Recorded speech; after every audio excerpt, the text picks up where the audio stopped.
stately, plump Buck Mulligan came from the stairhead, bearing a bowl of lather on which a mirror and a razor lay crossed. A yellow dressing gown, ungirdled, was sustained behind him by the mild morning air. He raised the bowl and intoned, Introibo ad altare Dei.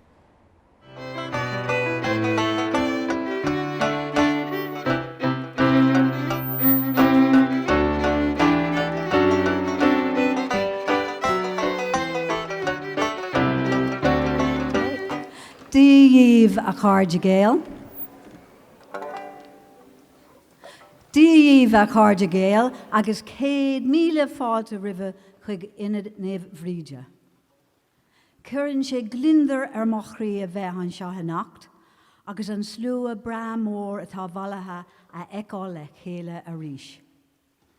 Míle buíochas as taú le hinad neh bhríde, agus don lá speisialta seo Bloomsday ach go haraithe. Tá súlagam go minhí sibh salt agus sásamh as an ócáid. Good evening, ladies and gentlemen, and 100,000 welcomes to St. Brigid Centre for the Arts. It delights me to see so many people here again at St. Brigid Centre. Thank you for your support, and thank you for the support of Bloomsday. I know you're going to enjoy the show. We have a great show on for you tonight. Already, I'm sure some of you have participated in walking through the life of Blooms. The posters all at the back, up the side, takes you all through his James Joyce's life. So please feel free after the show to review them if you haven't already done them. I would like to welcome a couple of people. One person, I cannot see if she's here downstairs, Stephanie LaPlante. Is Stephanie Plant here yet? Not yet? No, Stephanie is the local councillor for Rideau Vanier and a huge supporter of St. Brigid's and, even more importantly, a huge fan of Ulysses and James Joyce. So we're delighted that she's here to support us. One of the big things I like is the fact that we can celebrate Bloom in this church. We can celebrate James Joyce in this church. Built by Irish Canadians in 1885, 15 years before Ulysses was written. So not too much of a difference, but this church certainly lends itself to many scenes in Ulysses. You look around, and in many of the different stories you will see, and he talks about the bells, he talks about the Catholic churches, he talks about the priests and religion, Christian brothers, he does it all in Ulysses. In Ireland at the time, church spires and even today, steeples and domes made up the landmarks in Dublin in 1904. And today, you will still see all of those when you visit Ireland. A lot of you will maybe visit churches, others of you will visit Guinness Centre and look over the city of Dublin and see all the landscape that way. And you will see churches just like this. Religion played such a huge role in Ireland of that period and in Canada, as you can see. This was built. People are saying, why don't we have air conditioning? Why wouldn't you have this? This was built before electricity, just at the beginning of electricity coming into this area. So a lot of the work was done without electricity. It was done by Irish people who came after their day jobs to help build their church and their home and their community. So I'm so glad that you get to see this and be part of it. Now, I have a few housekeeping items, as always, for you this evening. For those of you who are not familiar with the location, if you're looking for washrooms, you turn to the right, over on my right, and at the very wall there's a stairs. It takes you down, and we have loads of washrooms down in the bar, in the well, downstairs. So please feel free anytime you want to go. The bar at the back is supplying wine and beer. Now, unfortunately, we don't have Wi-Fi up here. It doesn't travel this far. So if you're paying by Wi-Fi, you have to go downstairs. But you can go downstairs for your pints. That's where, if you want a pint of Guinness, and you can bring it back up and have it in your seats. here in the pews. I bet some of you feel rather, I don't know, a little bit sinful having a pint of Guinness in a Catholic church pew, but you feel free and feel welcome to do it. Anyhow, Anisha Greenie, usually, you're not here to listen to me. Our show will open with the amazing band, the Rideau Ramblers, aptly named for the area. They are led by Frank Cassidy on whistle and banjo, Jeff McClintock on accordion and keyboard, and Dallas Alexander on violin and viola. So without further ado, ladies and gentlemen, a Horja Gael, si she's Ligdushki, agus sit back, relax, enjoy yourself, the Rideau Ramblers.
Thanks very much. There's a couple of tunes there, Con Cassidy's and Out on the Ocean. Now we're going to play O'Carlin's Concerto. I'm sure you'll all know this. Maybe not. By the way, there's lots of room for dancing up here, I think. I don't think we have a dancing license, but I don't think anybody's really worried about that. So if you feel like dancing, please, seriously, come on up.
very few dancers showing up here, I know.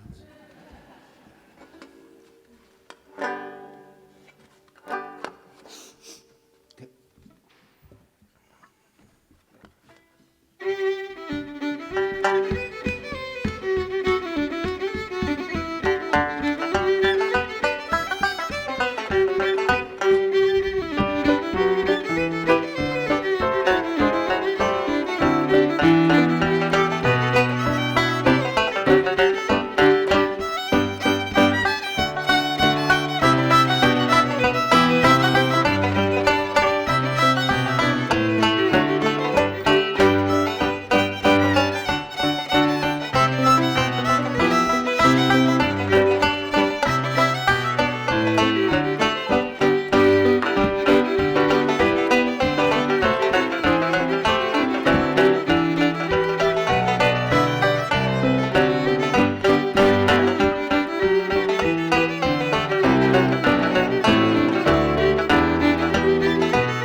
Just go into it.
Thanks very much. That was another O'Carlin tune called Morgan Megan.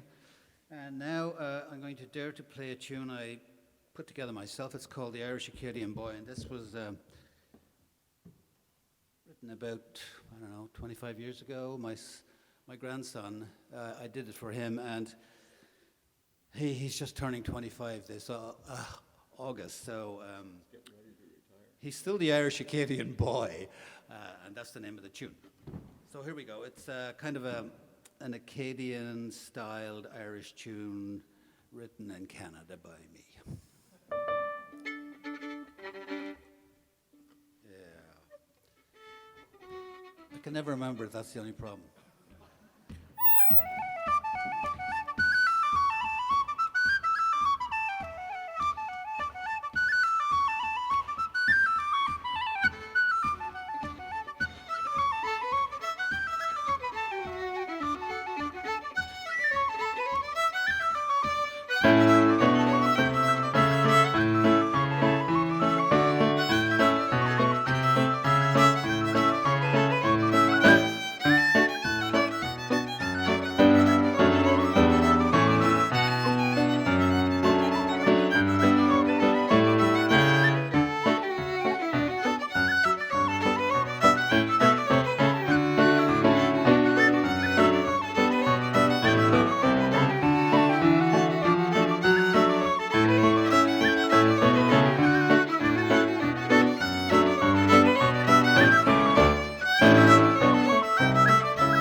Thanks very much, Irish Acadian boy. Now we're going to call on Jeff to play us some cafe music from Paris.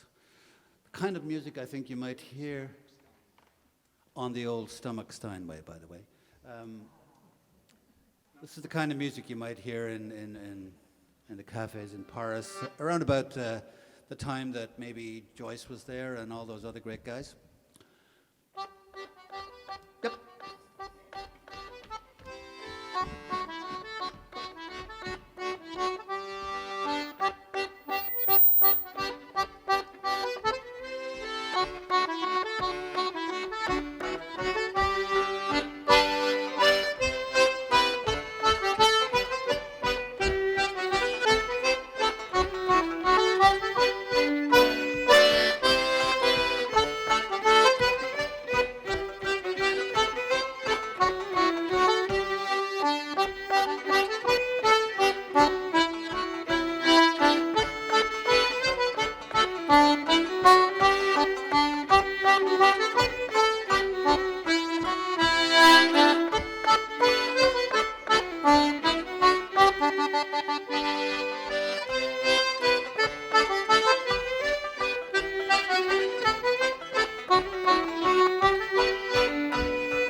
West Quebec in Pontiac County. And when I was a young lad, we had an old gramophone. Most of you guys are not old enough to know what that is, but these are a couple of French or Quebec folk tunes. The first one's called La Real Semeur, somebody who casts the wheat out on the ground, and Le Petit Cordonnier, the little black cobbler, little cobbler. So here we go.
Thanks very much. I think I might have got some of that Quebec smoke in my lungs here. I'm going to play a tune here called The Salmon Beds, and this tune after that's called The Lads of Laois. The Salmon Beds I wrote myself. I grew up in Ireland, very close to the River Brosna. I'm sure any of you who are from Ireland know where that is. Okay. And sounded like a Brosnarian over there. And the salmon in October, I think it was, September, October, they would swim up the Brosna to spawn. And the village I was in, it had a mill very similar to what you see in Almont, that kind of thing, water wheel, all that stuff.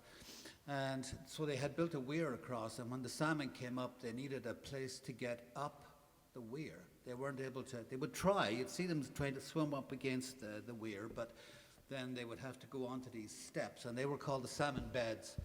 And anyway, I wrote this reel called The Salmon Beds. It's a very good story, but tunes, eh.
Thanks very much. We're going to finish up this first set with Dennis, would you introduce this? I'm not quite sure the history of it. This is a waltz called Bethany's Waltz. I understand it came from Shetland Islands, written by Bethany Reed, great Shetland Island fiddle player. That's all I know about it.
Thanks very much.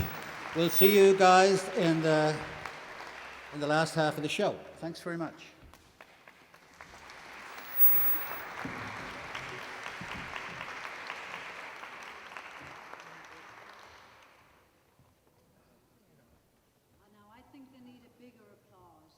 Those guys were brilliant. Give them a better applause.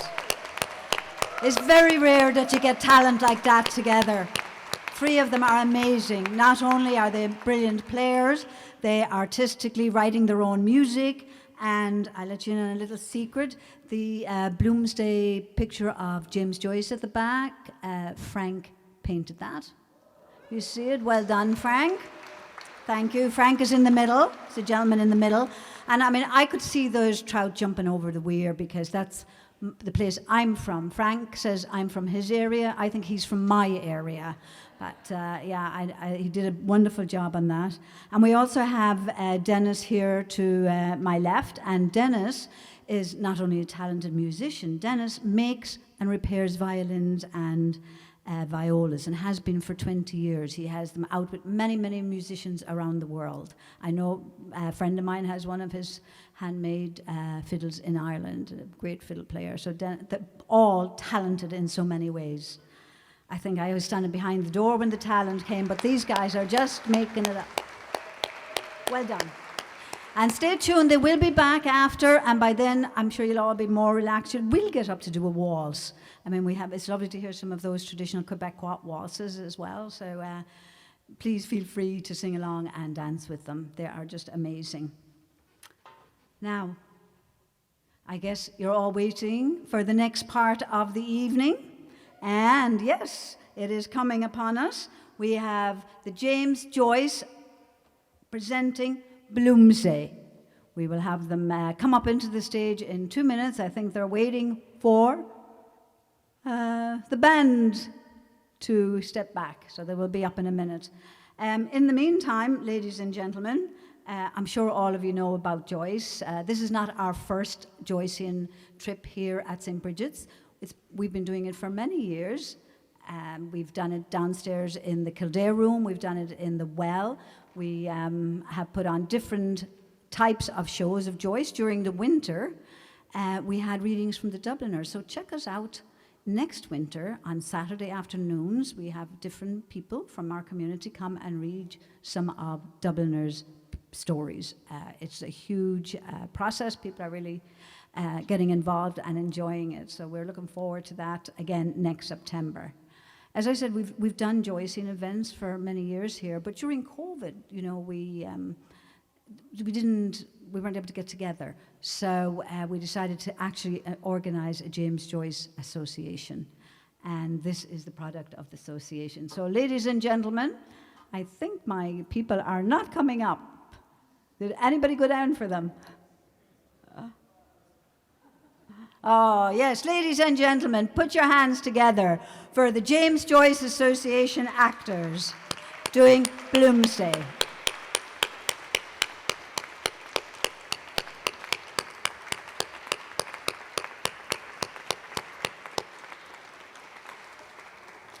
Yeah, I don't know what they were doing down there, but if they're anything like in Bloom's time, they were maybe imbibing a little bit. But they're very welcome.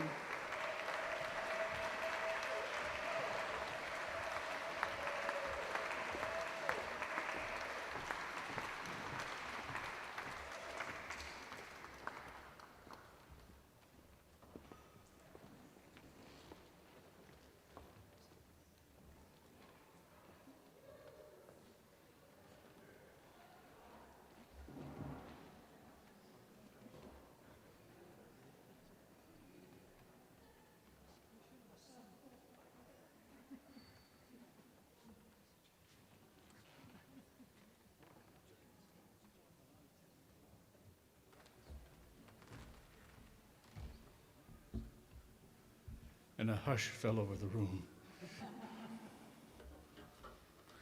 Welcome to Bloomsday 2023.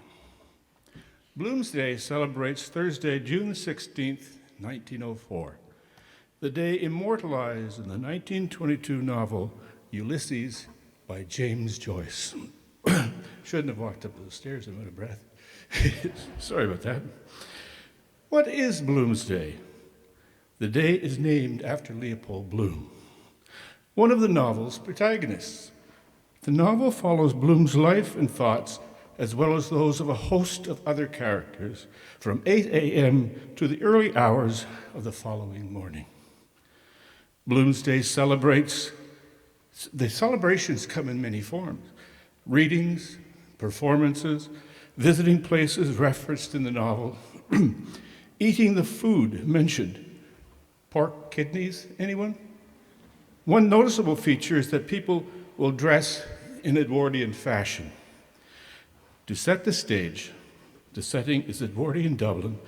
Ladies had stomachs held in with corsets that assisted in having bosoms bursting out. Their behinds were padded for extra dimension, and parasols were required for them to maintain balance.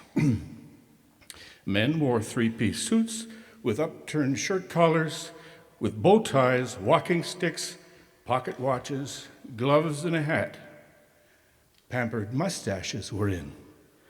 So you are part of an international celebration, in that Bloomsday is a commemoration and celebration of the life of Irish writer James Joyce. It is a celebration held annually in Dublin and around the world on the 16th of June, the day his novel Ulysses takes place. It was also the date of his first outing with his wife-to-be, Nora Barnacle. Who was James Joyce? Joyce was born on February the 2nd, 1882, the eldest of 10, and at school stood out for his intellect and his great singing ability. He was a good friend of the great Irish tenor of the time, Count John McCormick, who encouraged him to sing professionally. In Ulysses, there are numerous musical references that enhance the stream of consciousness.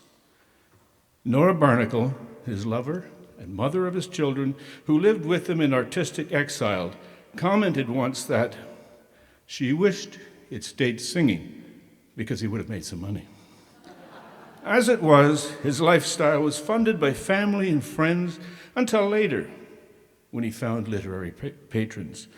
He lived in Paris and was friends with Hemingway, Fitzgerald, and Samuel Beckett.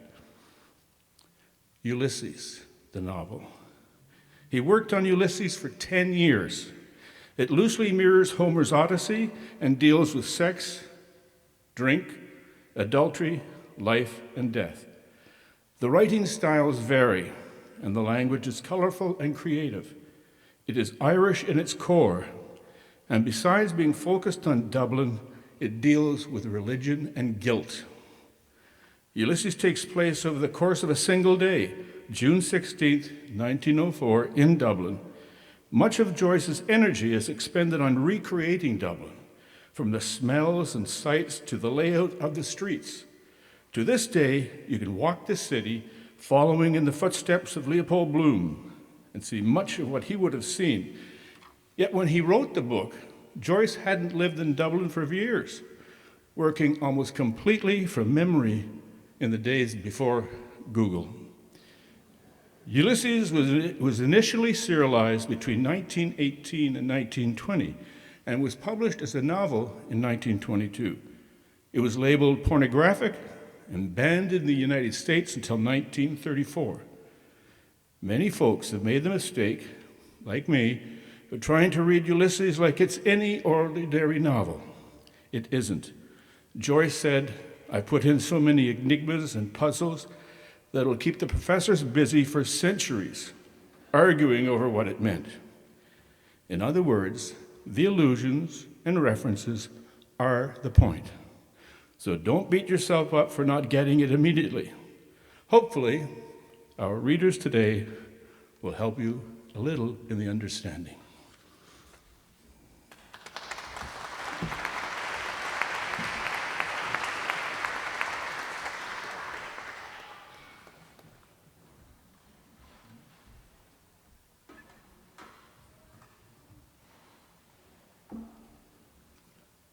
My name is Buck Mulligan.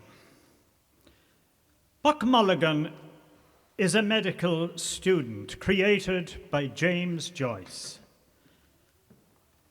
In real life, he was a James Joyce friend named Oliver St. John Gogarty.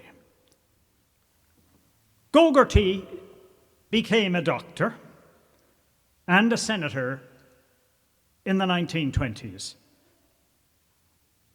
Gogarty, in real life, was called upon in 1922 to embalm General Michael Collins, killed in action as Commander-in-Chief in the Irish Civil War. He was the iconic architect of the Republic of Ireland that we know today. 8 a.m., the Martello Tower. The Martello Tower is a round tower, the size of a two-story house, overlooking the Irish Sea in a place called Sandy Cove, County Dublin. Joyce and his friend Gogarty live there as students.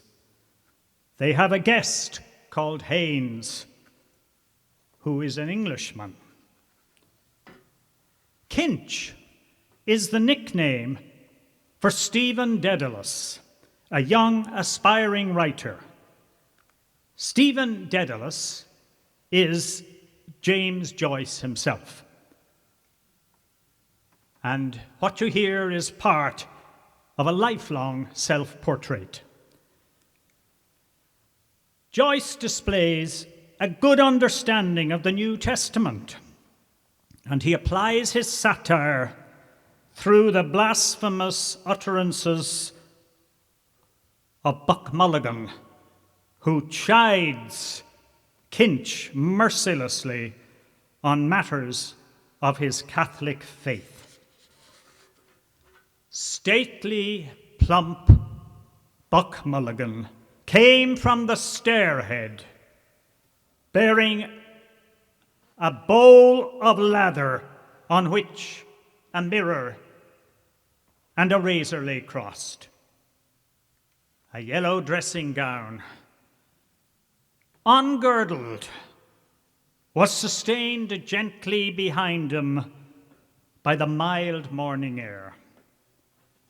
He held the bowl aloft and intoned, Introibo ad altare Dei. Come up, Kinch. Come up, you fearful Jesuit. For this, O dearly beloved, is the genuine Christine, body and soul, blood and ouns. Slow music, please. Shut your eyes, gents. Silence, all. Give us a loan of your nose rag to wipe my razor, Kinch. The bard's nose rag. A new colour for our Irish poets. Snot green. You can almost taste it, can't you? The sea, the snot green sea, the scrotum tightening sea. She is our great sweet mother. Now, you and your mother, you could have knelt down, damn it, Kinch, when your dying mother asked you. You refused. There is something sinister in you, Kinch. Our guest Haynes, God, isn't he dreadful? A ponderous Saxon. God, these bloody English, bursting with money and indigestion. Because he comes from Oxford, Kinch, he can't make you out and thinks you're not a gentleman. But you had the real Oxford manner. In nomine Patri et Filii et Spiritus Sancti. Breakfast. Bread, honey, tea and eggs, and milk from the old woman with the can. Now let us take a swim. Is this the day for your monthly wash, Kinch? The unclean bard makes a point of washing once a month. Give me the key to the tower and a few quid for a pint.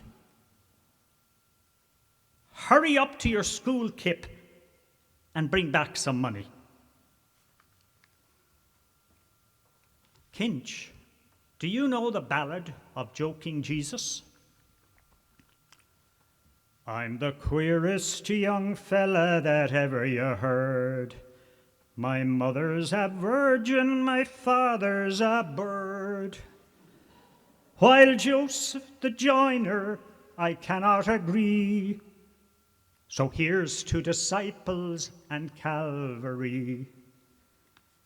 If anyone thinks that I amn't divine, he'll get no free drinks when I'm making the wine, but have to drink water and wish it were plain when I make all the wine become water again.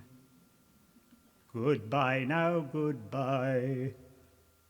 Write down all I said. Tell Tom, Dick, and Harry I rose from the dead. What's bred in the bone cannot fail me to fly. Mount Olivet's breezy, goodbye now, goodbye.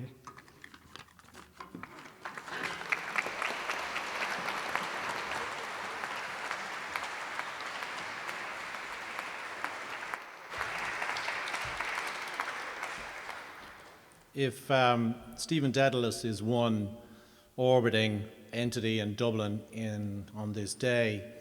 The other is Leopold Bloom, and these two moving particles eventually collide at the end of the novel.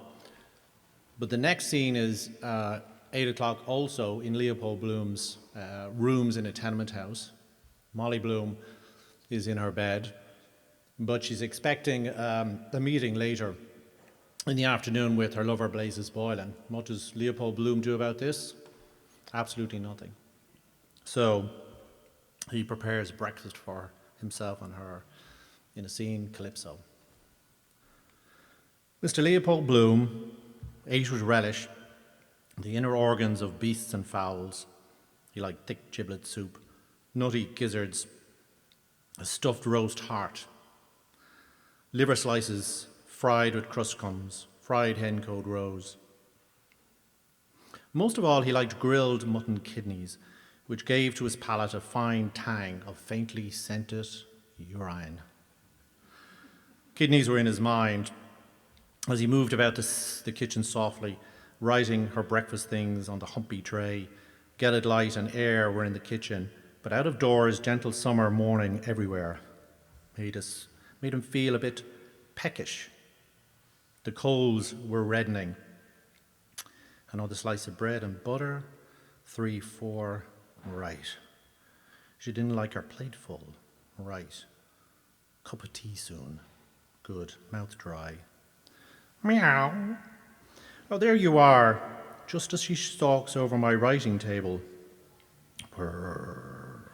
Scratch my head. Purr. Milk for the pussins. Meow. They call them stupid. They understand what we say better than we understand them. Afraid of the chickens she is, afraid of the chuck-chucks. I never saw such a stupid pussins as the pussins. Thursday, not a good day either for a mutton kidney at Buckley's. Better a pork kidney at Douglas's. I'll go while the kettle is boiling. On quietly creaky boots, he went up the staircase to the hall, paused by the bedroom door. I'm going round the corner. Be back in a minute. Do you want anything for breakfast? No, she didn't want anything. His hand took his hat from the peg over the initialed heavy overcoat. On the Law's Property Office, second-hand waterproof. On the doorstep, he felt in his hip pocket for the latchkey. Not there. In the trousers he left off. Potato he had. He pulled the hall door to after him very quietly, more, till the footleaf dropped gently over the threshold, a limp lid. All right till he comes back anyway.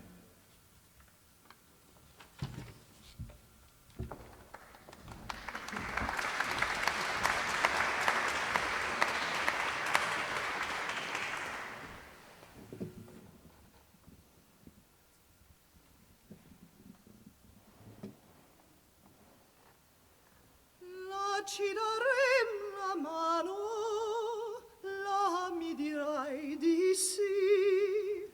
Vedi non è lontano, partiam ben mio da qui. Vorrei e non vorrei, mi tremo un poco il cor. Felice versarei, ma popolarmi ancor, ma popolarmi ancor. Vieni mio bel diletto, mi fa pietà masetto, io cangerò tua sorte, presto non son più forte, non son più forte. Vieni, vieni, la ci darem la mano, vorrei e non vorrei, la mi dirai di sì, mi tremo un poco il cor, ve partiam ben mio da qui, ma popolarmi ancor,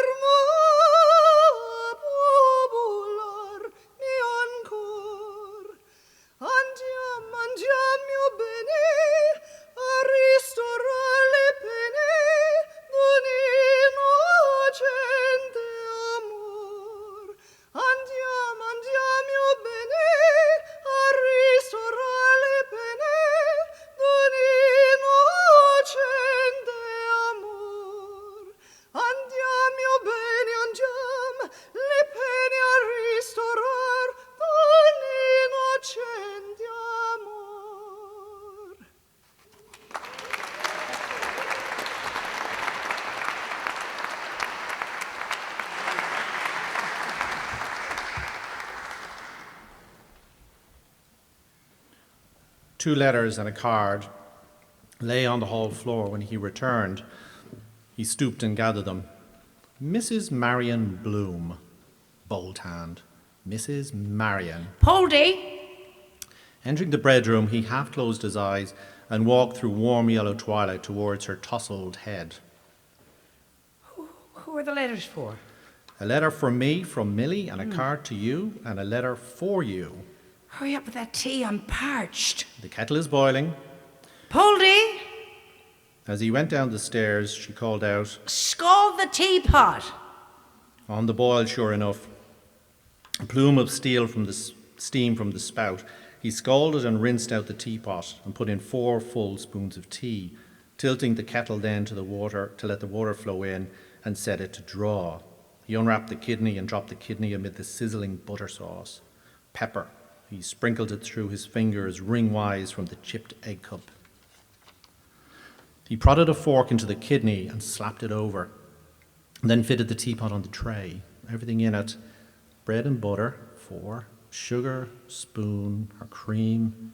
Yes. He carried it upstairs, his thumb hooked in the teapot handle. Nudging the door open with his knee, he carried the tray in and set it on the chair by the bedhead.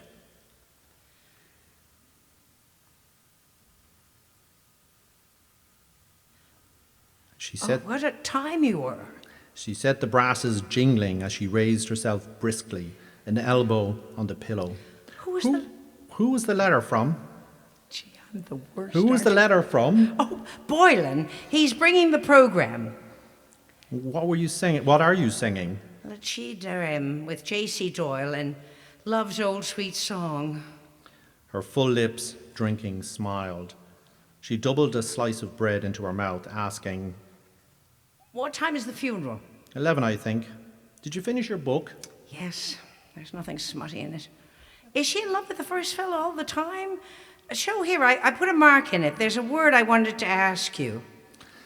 She swallowed a draught of tea from her cup, held by not handle, and, having wiped her fingertips smartly on the blanket, began to search the text with a hairpin till she reached the word. Here, what does that mean? Metempsychosis? Yeah, who's he when he's at home?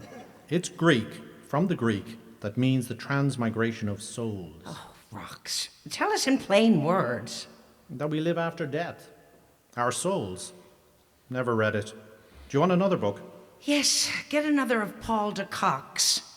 Nice name he has. She gazed straight before her, inhaling through her arched nostrils. There's a smell of burn. Did you leave anything on the fire? The kidney! He reached the book. He fitted the book roughly into his inner pocket and, stubbing his toe against the broken commode, hurried out towards the smell. Only a little burnt. Cup of tea now. He sat down, cut and buttered a slice of the loaf, then he put a forkful into his mouth. Done to a turn. He took a mouthful of tea and read the letter from Millie. Dearest Papley, thanks ever so much for the lovely birthday present. I'm getting on swimming in the photo business now. Give my love to Mummy and to yourself a big kiss. There's a young student comes here some evenings named Bannon. His cousins or something are big swells as he sings Boylan's. I was on the top of writing Blaze's Boylan's song about those seaside girls. Tell him Silly Millie sends my best respects. I must close with fondest love, your fond daughter Millie. P.S. Excuse bad writing, I'm in hurry. Bye-bye, M.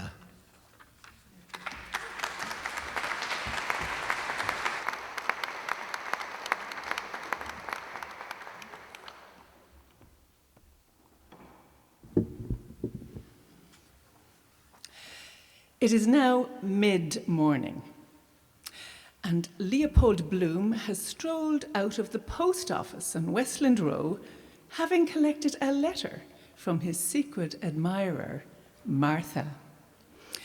He turns to the right to look for a quiet corner of the road and is about to draw the letter out of his pocket when he sees McCoy walking towards him. He spends the next few minutes trying to end the conversation with McCoy and, at the same time, to glimpse the ankle of a young girl on the opposite side of the road who was about to climb up onto a hackney cab. Mackay, oh, get rid of him quickly. Take me out of my way. I hate company when you're... Hello, Bloom. Where are you off to? Oh, hello, Mackay. Nowhere in particular. How's the body? Oh, I'm fine. Yeah, fine. How are you? Oh, I'm just keeping alive. Is there any, no trouble, I hope? I see you're, oh, no, Paddy Dignam. You know, the funeral is this morning. Oh, to be sure it is. Yeah, so it is. What time? Oh, 11. Ah, I must try to get out there. 11, is it? I only heard it last night. Who was telling me? Holohan. You know, Hoppy? Yeah, I know. Mr. Bloom gazed across the road to the outsider drawn up before the Grosvenor Hotel, and a young woman stood still, waiting. I was with Bob Doran. He's on one of his periodical bends. And what do you call him? Bantam Lions. Down there we were last night in Conway's. While McCoy chatters on and on, Mr. Bloom is distracted by the woman on the other side of the road. The woman raised a gloved hat to her hair, drawing back his head and gazing far from beneath his veiled eyelids. Leopold Bloom saw the bright fawn skin shine in the glare. Clearly, I can see well today, he said. Which side is she going to get up? He wondered. And Bob said, sad thing about our poor friend Paddy. What Paddy? I said. Poor little Paddy Dignam, he said. Why? I said. What's wrong with him? I said. Yes. Leopold Bloom waits for the sight of the woman's silk-stockinged leg as she climbs up onto the cab. What's wrong with him? He said. He's dead, he said, and faith he filled up. Is it Paddy Dignam? I said. Sure, I couldn't believe it when I heard. I was with him no later than Friday, was it, or Thursday, down there in the arch. Yes, he said, he's gone. He died on Monday. Poor fellow. Watch, silk rich, stockings, watch. A heavy tramcar, honking its gong, slowed between, obstructing Bloom's view. Oh, lost it. Oh, curse your noisy pug nose. Always happening that way, the very moment you... Oh, yes, yeah, just another gone. One of the best. Wife, well, I suppose? Ah, yes, tip-top, thank you. Leopold Bloom unrolled the newspaper baton idly, and he read idly. What is home without plum trees, potted meat? Incomplete. With it, an abode of bliss. My missus has just got an engagement. At least it's not settled yet. Oh, my wife too. Yeah, she's going to sing at a swagger affair up in the Ulster Hall in Belfast on the 25th. Ah, is that so? Ah, glad to hear that, old man. Who's getting it up? Love's old sweet song comes, love's old... Oh, it's a kind of a tour, don't you see? There's a committee formed, and so it's part shares and part profits. Ah, well, that's good news. Well, glad to see you looking fit. I'll meet you knocking around. Yes. I'll tell you what. You might put down my name at the funeral, will you? I'd like to go, but I mightn't be able. You just shove my name down there now, won't you? Oh, yes, I'll do that now. That'll be all right. Right. Thanks, old man. I'd go if I possibly could. Well, tal-all now. Just C.P. McCoy will do. Huh? OK, sure, that's be grand. Right. OK, bye-bye.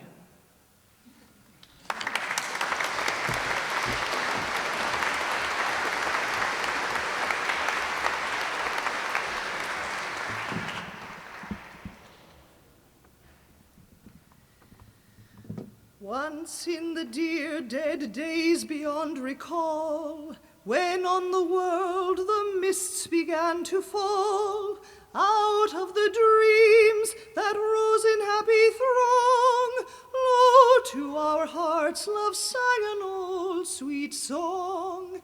And in the dusk where fell the firelight gleam, softly it wove itself into our dream. Just a song at twilight, when the lights are low, and the flickering shadows softly come and go.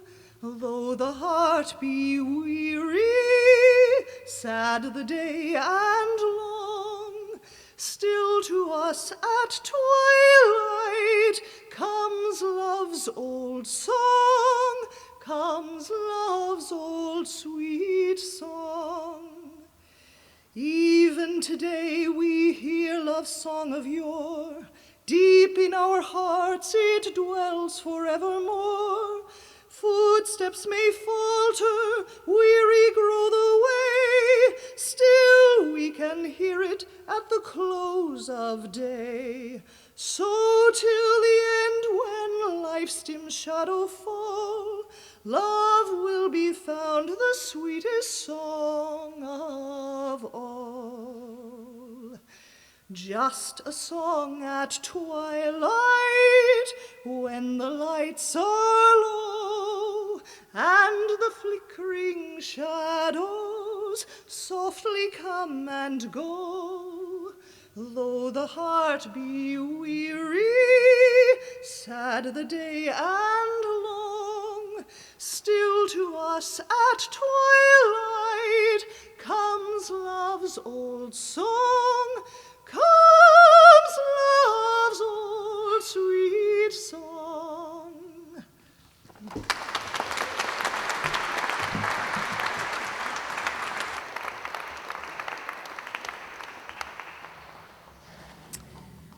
Dear Dirty Dublin, Stephen Dedalus is walking across O'Connell Street with a few of the men from the offices of the Freeman's Journal. It's the middle of the day and they're all going to Mooney's pub on Abbey Street for a drink. Leopold Bloom is not invited. One of the men, Miles Crawford, the editor, has turned back to the office to get his keys, which he has forgotten. Dublin is full of noise and hustle and bustle this time of day. Stephen begins to tell a story. Two Dublin Vestals, elderly and pious, have lived 50 and 53 years in Fumbleys Lane, off Blackpits. They want to see the views of Dublin from the top of Nelson's Pillar. They save up 3 and 10pence in a red tin letterbox money box. They shake out the threepenny bits and sixpences, and they coax out the pennies with the blade of a knife. 2 and 3 in silver, and 1 and 7 in coppers. They put on their bonnets and their best clothes, and they take their umbrellas for fear it may come on to rain.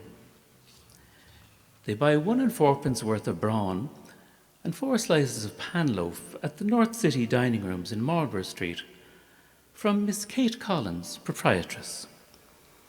They purchase 4 and 20 ripe plums from a girl at the foot of Nelson's Pillar to take off the thirst of the brawn.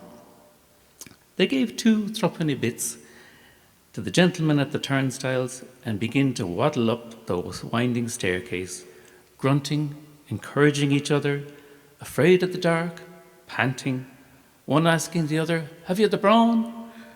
praising God and the Blessed Virgin, threatening to come down, peeping at the air slits. Glory be to God, they'd no idea it was so tall. Their names are Anne Kearns and Florence McCabe. Anne Kearns has the lumbago, for which she rubs on Lourdes water, given her by a lady who got a bottleful from a passionate father. Florence McCabe takes a crew bean and a bottle of Double X for supper every Saturday. Meanwhile, Mr. Bloom, who's breathless from running after them, sees Mr. Crawford walking back to the office. "Mr. Crawford, a moment." "What is it?" Miles Crawford said, falling back a pace. "Just this ad," Mr. Bloom said, pushing through towards the steps, puffing and taking the cutting from his pocket. "I spoke with Mr. Keyes just now about his ad. He'll give a renewal for 2 months. After he'll see. What'll I tell him, Mr. Crawford?" "You can tell him he can kiss my arse," Miles Crawford said, throwing out his arm for emphasis. "Tell him that straight from the table." "Well," Mr. Bloom said, I think I'll tell him. "Tell him he can kiss my Royal Irish arse," Miles Crawford cried loudly over his shoulder. "Any time he likes, tell him." Mr. Bloom stood weighing the point. Stephen continues his story. When the 2 women have eaten the brawn and the bread and wiped their 20 fingers in the paper the bread was wrapped in, they go near the railings. "But they're afraid the pillar will fall," Stephen went on. "They see the roofs and argue about where the different churches are. Rathmines, Blue Dome, Adam and Eve's, St. Lawrence O'Toole's.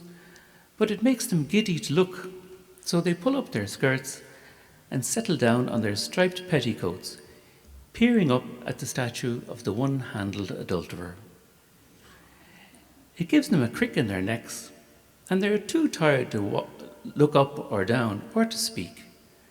They put the bag of plums between them, and they eat the plums out of it, one after another, wiping off with their handkerchiefs the plum juice that dribbles from their mouths, and spitting the plum stones slowly out between the railings." Stephen said, "I call it the parable of the plums." Everyone laughed. "Where did they get the plums?" Miles Crawford asked, laughing, and then added, "So long as they do no worse." They halted on Sir John Gray's pavement island and peered aloft at Nelson through the meshes of his wry smile. "One-handled adulterer," Stephen smiled grimly. "That tickles me, I must say." "Tickled the old ones too," said Miles Crawford, "if the God Almighty's truth was known."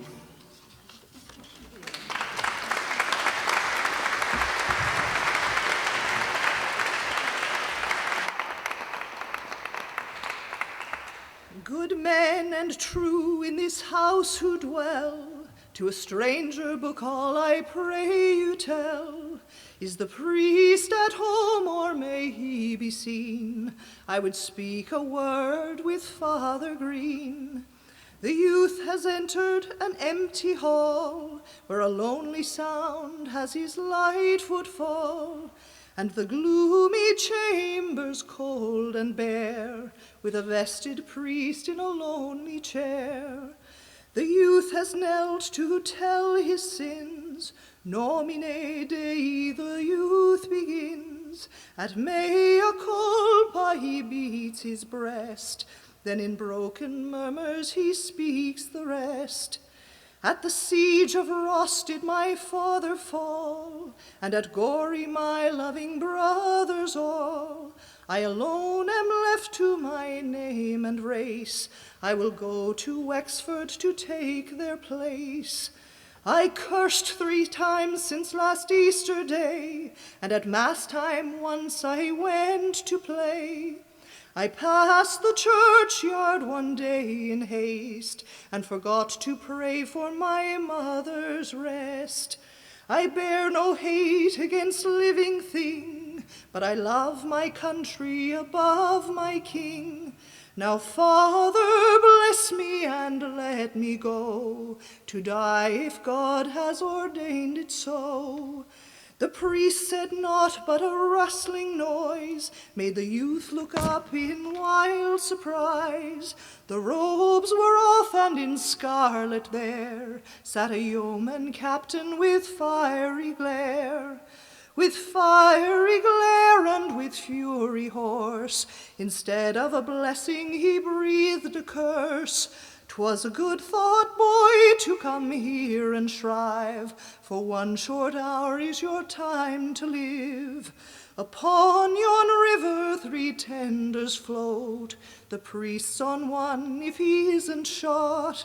We hold this house for our Lord and King, and amen I say, may all traitors swing. At Geneva barracks that young man died, and at Passage they had his body laid.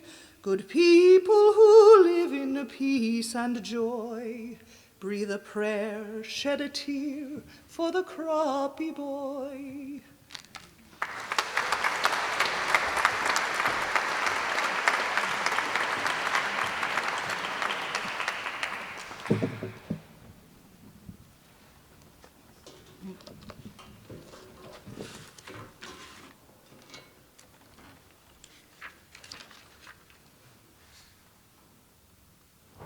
Leopold Bloom has been visiting poor Mrs. Dynam in Sandymount regarding her insurance policy. Tired after his long day, he rests a while at the edge of Sandymount Strand. He observes 3 young girls, Gertie McDowell, Sissy Caffrey, and Eddie Boardman a short distance away. They are looking after Sissy's 2 4-year-old twin brothers, Tommy and Jackie, as well as baby Boardman. It is 8 o'clock in the evening. Bloom and Gertie begin to flirt silently. But who was Gertie? Gertie McDowell was in very truth a fair specimen of winsome Irish girlhood as one could wish to see. She was pronounced beautiful by all who knew her. Her figure was slight and graceful, inclining even to fragility. It was those iron jelloids she had been taking of late that had done her the world of good. The waxen pallor of her face was almost spiritual in its ivory-like purity, though her rosebud mouth was a genuine Cupid's bow, Greekly perfect, and her finely veined alabaster with tapering fingers, and as white as lemon juice and queen of ointments could make them. Though it was not true that she used to take kid gloves to bed or take a milk-foot bath either. Bertha Supple told that once to Eddie Boardman, a deliberate lie, and she told her not to let on, whatever she did, that it was she who told, or she'd never speak to her again. No honor, where honor is due. There was an innate refinement, a languid, queenly hauteur about Gertie, which was unmistakably evidenced in her delicate hands and high-arched instep. Had fate been kind enough, but will her be born a gentlewoman in high degree? And had she only been given the benefit of a good education, Gertie McDowell might easily have held her own amongst any lady in the land, and had seen herself exquisitely gowned with jewels on her brow and patrician suitors at her feet vying to pay their devours to her. Mayhaps it was this, the love that might have been. Gertie's eyes were the bluest Irish blue, set off by lustrous lashes and dark, expressive brows. Time was when those brows were not so silkily seductive. It was Madame Vera Verity of the Princess Novelette who had first advised her to try eyebrow line, which gave the haunting expression. So she became a leader in fashion, and she never regretted it. Oh, but Gertie's crowning glory was her wealth of wonderful hair. It was dark brown with a natural wave in it, and she cut it that very morning on account of the new moon. And it nestled about her pretty head in a profusion of luxuriant clusters. She pared her nails too, Thursdays for wealth. She looked so lovely in her sweet girlish shyness, that a surety of God's fair land of Ireland did not hold her equal. Now, Gertie was dressed simply, but with an instinctive taste of a votary dame fashion, for she felt that there was just a mite that he might be out.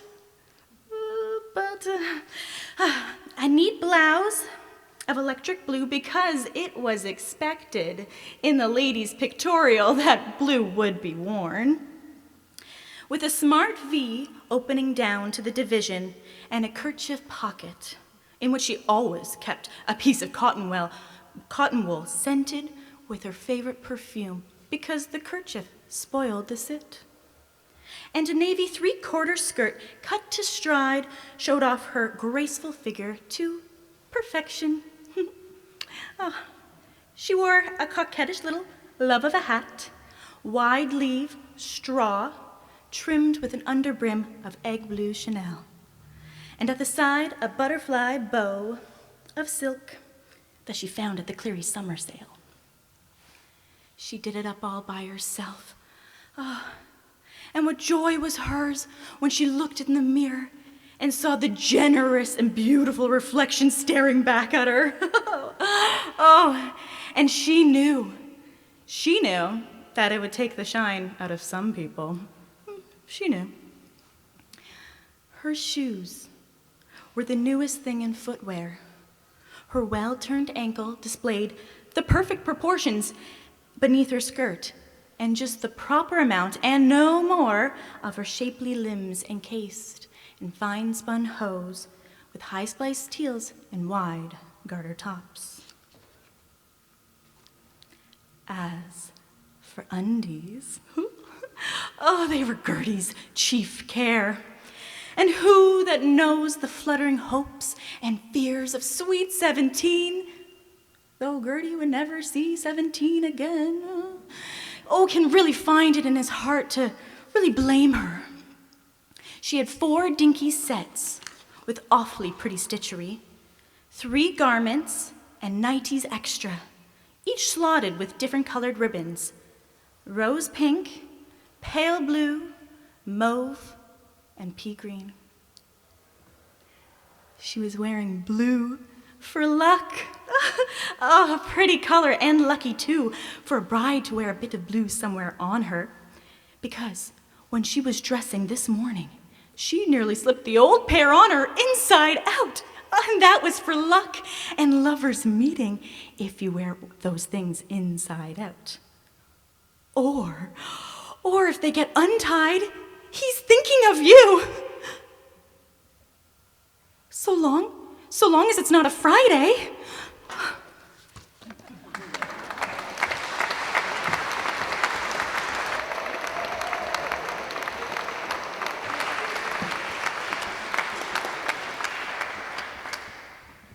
Down at Margate, looking very charming, you are sure to meet those girls, dear girls, those lovely seaside girls. With sticks they steer and promenade the pier to give the boys a treat.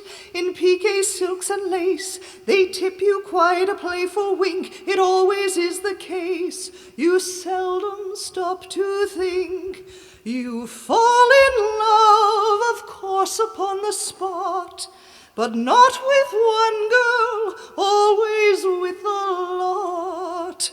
Those girls, dear girls, those lovely seaside girls, all dimples, smiles, and curls, your head it simply whirls. They look all right, complexions pink and white. They've diamond rings and dainty feet, golden hair from Regent Street, lace and grace and lots of face, those pretty little seaside girls. There's Maud and Clara, Gwendolyn and Sarah, where do they come from? Those girls, dear girls, those lovely seaside girls. In bloom or smart, they captivate the heart when cycling down the prom. At wheels and heels and hose, you must not look, 'tis understood, but every Johnny knows it does the eyesight good. The boys observe the latest thing in socks. They learn the time by staring at the clocks. Those girls, dear girls, those lovely seaside girls, all dimples, smiles, and curls, your head it simply whirls. They look all right, complexions pink and white. They've diamond hair and dainty feet, golden hair from Regent Street, lace and grace and lots of face, those pretty little seaside girls. When you go to do a little boating, just for fun you take those girls, dear girls, those lovely seaside girls. They all say we so dearly love the sea, their way on board they make. The wind begins to blow, each girl remarks, how rough today, it's lovely, don't you know? And then they sneak away, and as the yacht keeps rolling with the tide, you'll notice hanging o'er the vessel's side those girls, those lovely seaside girls, all dimples, smiles, and curls, your head it simply whirls. They look a sight, complexions green and white. Their hats fly off, and at your feet falls golden hair from Regent Street. Rouge and puffs slip down the cuffs of pretty little seaside girls.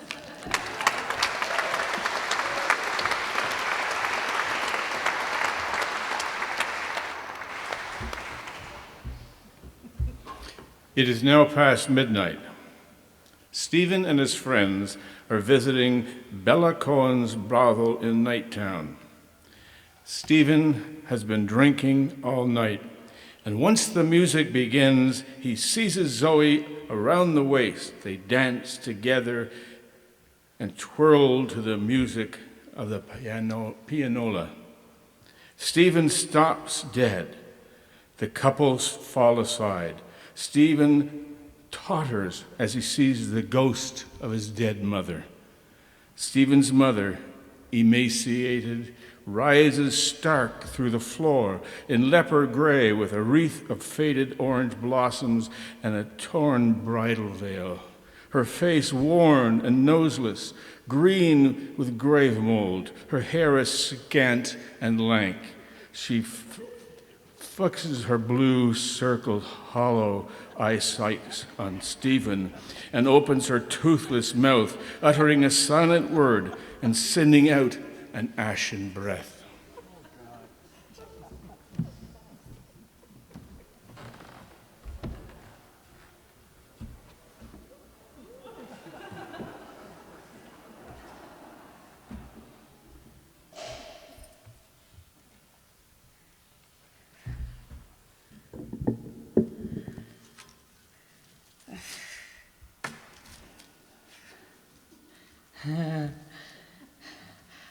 I was once the beautiful May Golding. I am dead.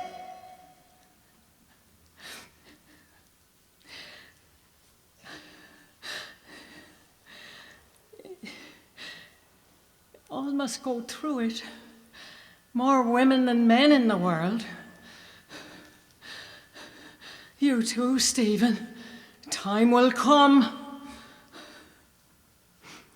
You sang that song to me, Love's Bitter Mystery. Huh. Who saved you? The night you jumped onto the tram at Dalkey with Paddy Lee. Who had pity for you when you was sad among the strangers.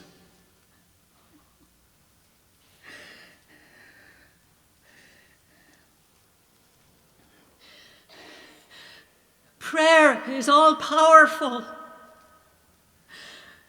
Prayer for the suffering souls. In the Ursuline Manual, and 40 days indulgence.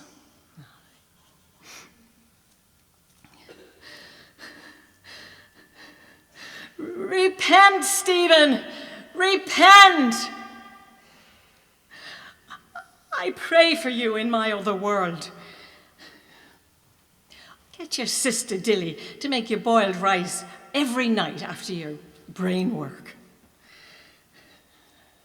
For years and years, I loved you, oh my son, my firstborn. When you lay in my womb, repent! Oh, the fires of hell! Beware, beware God's hand.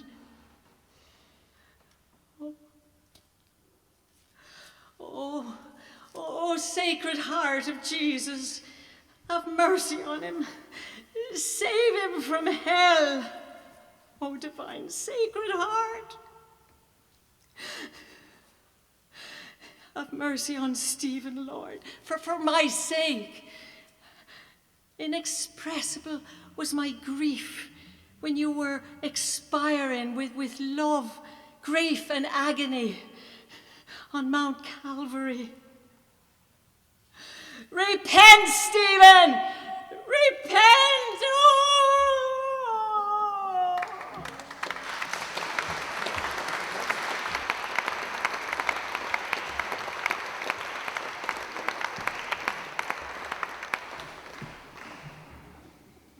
It is now 1 a.m.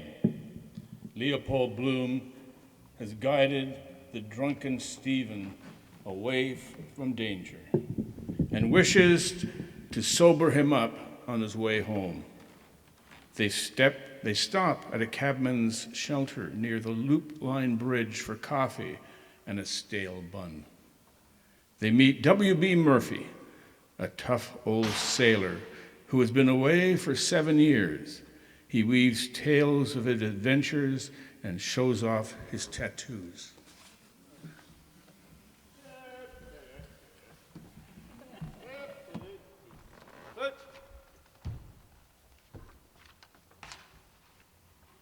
Murphy's my name. W.B. Murphy. Do you know where that is? That's right. Fort Canton and Fort Carlisle. That's where I hails from. My little woman's is down there. She's waiting for me, I know. For England, home and beauty. She's me own true wife I haven't seen for 7 years now, sailing about. We come up this morning around 11 o'clock. The three-master from Rosshaven, from Bridgewater with bricks. I shipped to get over, paid off this afternoon. Why, I've circumnavigated a bit since I first joined on. I was in the Red Sea. I was in China and North America and South America. I seen icebergs plenty, growlers. I was in Stockholm and the Black Sea, the Darnells, under Captain Dalton, the bloody best man that ever scuttled a ship. I've seen Russia, Gospodi, Pomeroy. That's how the Russians praise. Why, I've seen queer things too, ups and downs. I seen a crocodile bite the flute of an anchor, same as I chew that quid. Ha! Like that. And I see man-eaters in Peru that eat corpses and the livers of horses. Choose cocoa all day. Stomachs like bread graters. They cut off their ditties when they can't bear no more children. See them there, stark bollock naked, eating a dead horse's liver. Know how to keep them off. Glass. That bottles them. Glass. I seen Chinese once that had little pills like putty, and they put them in water and they open up, and every pill is something different. One with the ship, and another was a house, and another was a flower. They cook rats in the soup, the Chinese does. I seen a man killed in Trieste by an Italian chap. A knife in the back, a knife like that. In a knocking shop. It was the count of a tyrant between two smugglers. Fella hid behind the door. He come up behind him. And like that, prepare to meet your God, he says. And jump! Went up to the back of his butt. There's a good bit of steel in that. There was a fellow that sailed with me in the Rover. He went to shore and he took up a soft job as a gentleman's valet at £6 a month. These are his trousers, here of on. And he gave me an oilskin and the jackknife. I'm game for that job. You know, shaving and the brush up. I hate roaming about. There's my son now, Danny. He'd run off to sea, and his mother had him got tucked into a draper shop in Cork where he could earn easy money. Jesus Christ, there was lice in that bunk in Bridgewater. I'm sure as nuts. I must get a wash tomorrow or the next day. It's them black lads that I object to. I hate those buggers. They suck your blood dry, these does. And tattoo was done where we were lying be Candorf Odyssey in the Black Sea under the Captain Dalton fella. The name Antonio done that. He's gone too. Ate by sharks after. Eaten alive. A Greek he was. As bad as old Antonio, for he left me on me onio.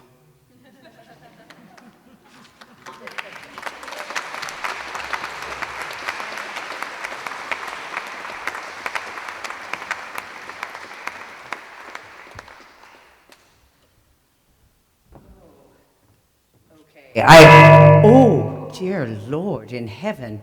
That was shocking, wasn't it? How is it now? Good? Okay, great. I apologize for not having an appropriate costume, but I flew up today with Air Canada, and they, of course, lost my luggage. But I'm glad to be here anyway, because it's 4 degrees at home with winds fierce enough to rip the features right off your face. So it's lovely to be here in Ottawa with you guys. And I'm doing Molly Bloom, and it's 2 a.m., and this is the final chapter of Ulysses. And Molly, and people even now are still amazed that a man could write a woman's inner thoughts this well, particularly a Catholic man. And Joyce, of course, wrote without any punctuation. Molly's complete soliloquy is without punctuation. They say, but of course, we never have any periods or commas or semicolons in our stream of conscious, in our thinking anyway. But they always say that it was because Nora, his wife, when she wrote to him, she didn't use punctuation. And so Molly is somewhat like Nora, I would say. It's 2 a.m. Molly is awake. 1:15. What an unearthly hour.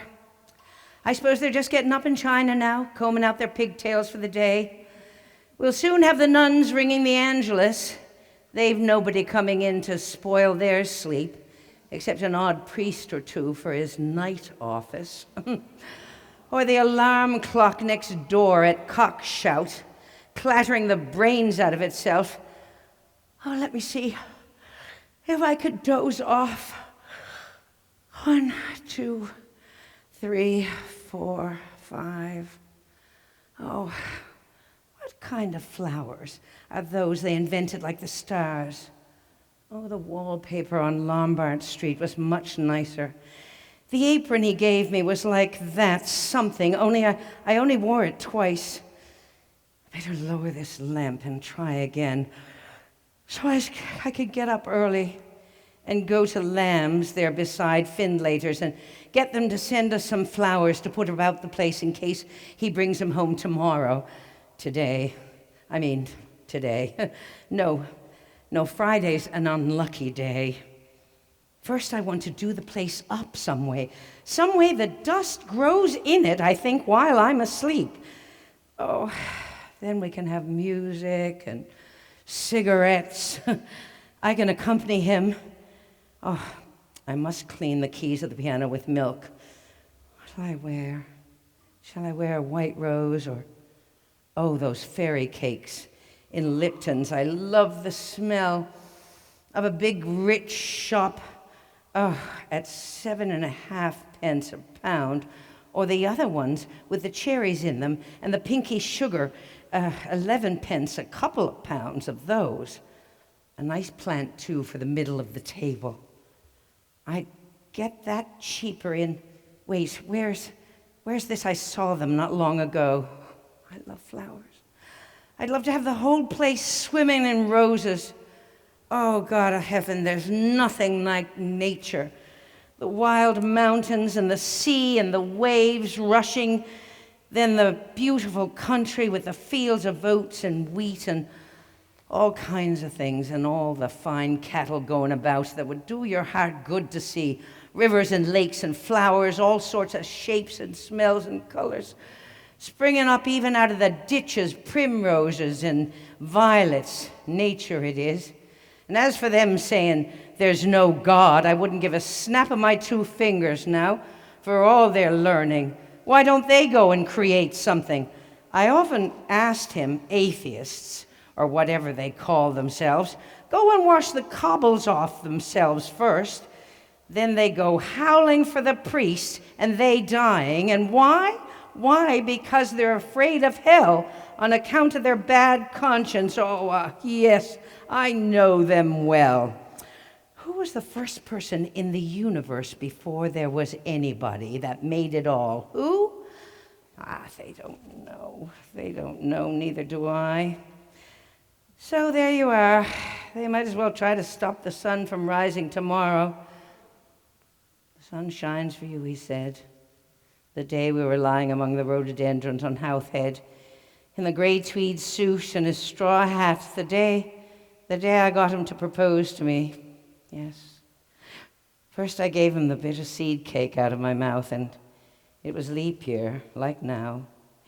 16 years ago, my God, after that long kiss, I near lost my breath. Yes, he said I was a flower of the mountains. Yes, sir, we are flowers, all a woman's body. Yes, that was the one true thing he said in his life. And the sun shines for you today. Yes, and that was why I liked him, because I saw he understood or felt what a woman is. And I knew I could always get around him. And I gave him all the pleasure I could, leading him on until he asked me to say yes. And I wouldn't answer first. I only looked out over the sea and the sky. I was thinking of so many things he didn't know, of Mulvey and Mr. Stanhope and Hester and Father and old Captain Groves and the sailors playing All Birds Fly and I Say Stoop and washing up dishes, they call it, on the pier, and the sentry in front of the governor's house with that thing round his white helmet, poor devil, half roasted, and the Spanish girls laughing in their shawls and their tall combs, and the auctions in the morning, and the Greeks and the Jews and the Arabs and the devil knows who else from all the ends of Europe, and Duke Street and the Fowl Market all plucking outside Larrabee Sharon's, and the poor donkeys slipping half asleep, and the vague fellas in the cloaks asleep in the shade of the steps, and and the big wheels of the carts and the bulls and the old castle, thousands of years old, yes, and those handsome Moors, all in white and turbans, like kings, asking you to sit down in their little bit of a shop, and Rhonda with the old windows of the posadas, 2 glancing eyes, a lattice hid for her lover to kiss the iron, and the wine shops half open at night, and the castanets, and the night we missed the boat, and the watchman going about serene with his lamp, and oh, that awful deep down torrent. Oh, and the sea crimson sometimes, like fire, and the glorious sunsets and the fig trees in the Alameda Gardens, yes, and all the queer little streets, and the pink and blue and yellow houses, and the rose gardens, and the jessamine and the geraniums, and the cactuses in Gibraltar as a girl, where I was a flower of the mountain. Yes, when I put the rose in my hair, like the Andalusian girls used to, or shall I wear a red? Yes, and how he kissed me under the Moorish wall, and I thought, well, as well him as another. And then I asked him with my eyes to ask again, yes, and then he asked me, would I? Yes, to say yes, my mountain flower. And first, I put my arms around him, yes, and drew him down to me so he could feel my breast's old perfume, yes. And his heart was going like mad. And yes, I said, yes, I will, yes. Thank you. Come on up, everyone.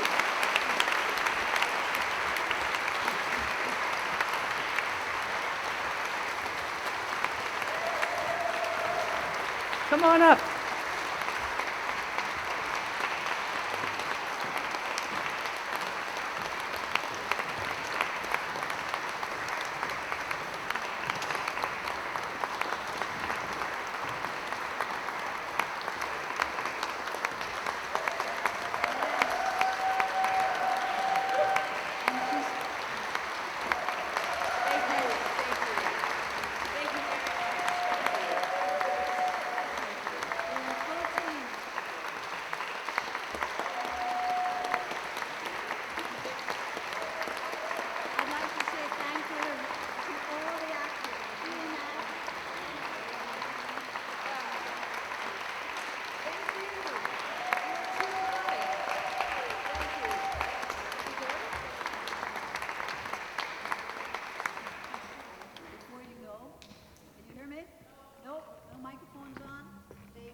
Cannot see.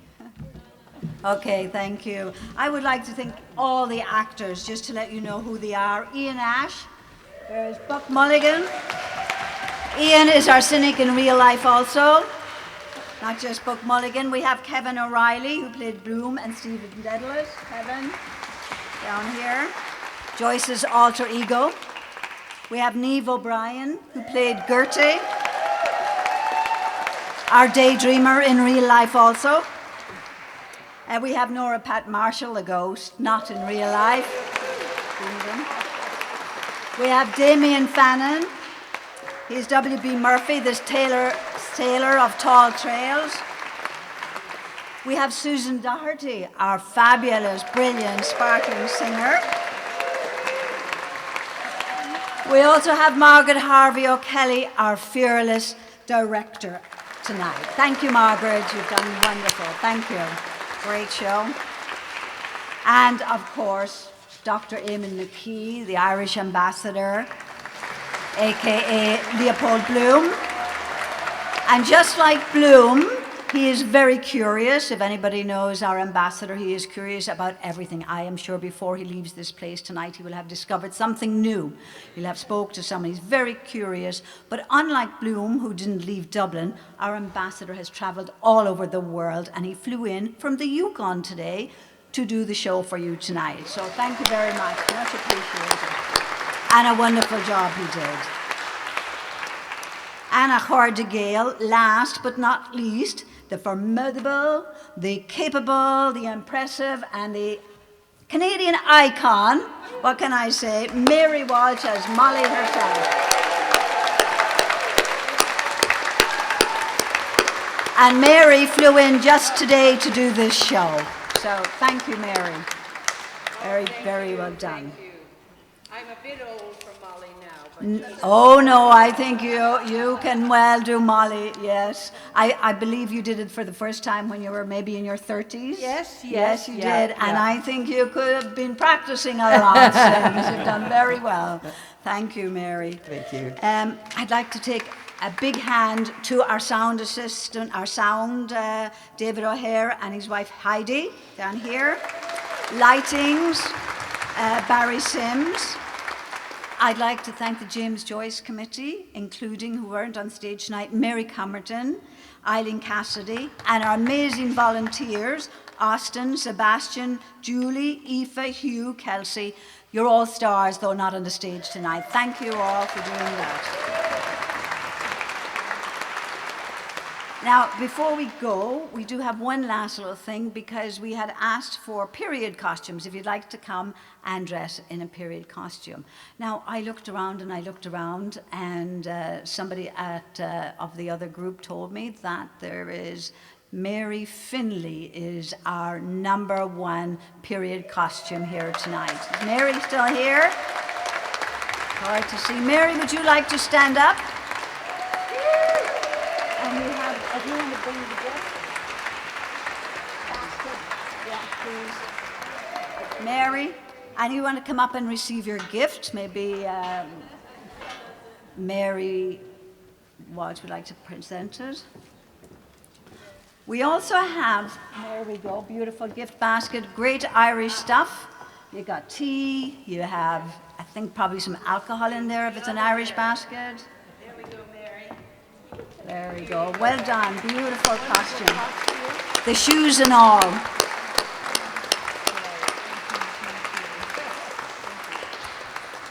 And we do have for a runner-up, and again, somebody picked her out. I don't know her name.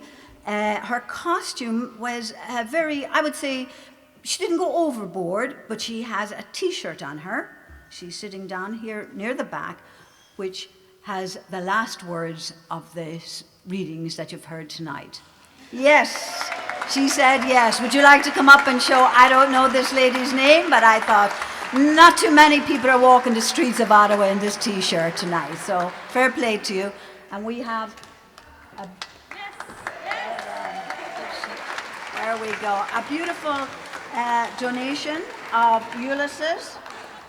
A bound copy of Ulysses, and a cheat sheet as well, a little book, and that was donated by the Irish Embassy. We'd like to thank the Irish Embassy for this. Thank you. Oh, fine, we have a quick story. Very good. Somebody mentioned that it's difficult to get through Ulysses. My mother was an English major. She was a code breaker during the Second War, stationed on the west coast of Canada. When the Victory in Europe Day happened, a naval officer dashed in to announce the end of the war in Europe. She was reading Ulysses. She was not supposed to be reading anything. She threw the book in the drawer at the same time as the station cat jumped in, and she was more worried about the book being found than the cat being rescued. Well done. Wonderful story. Thank you. And what's your name? Kathy Corbett. And I must, if I can say to His Excellency, my husband was the ambassador to Croatia in 2011, and that's where this T-shirt comes from. Oh, wow. Where we celebrated. Yes. Thank you. Thank you. And as you all know that are here tonight, that book was banned for a while, so you can see why her mother wanted to get rid of it, you know, if anybody came in and saw that she was reading it. Thank you very much, Kathy, and thank you for the story to go along with it.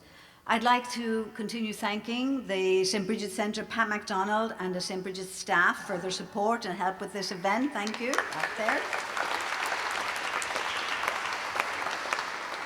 And of course, we can't go without saying thank you to all of you, because you guys made this show a winner. Thank you for coming out this evening and enjoying us. Thank you very, very much. Now, the show isn't over. The musicians are going to come back up again, but that doesn't mean you have to sit. You can get up and dance. They'll play waltzes, they'll sing, they'll do a few more things. If anybody wants to sing, there'll be a microphone. The bar is still open, and perhaps if you want to speak to some of the readers tonight, they'll have some minutes and some time for photographs. But thank you, ladies and gentlemen. Please enjoy the rest of the evening.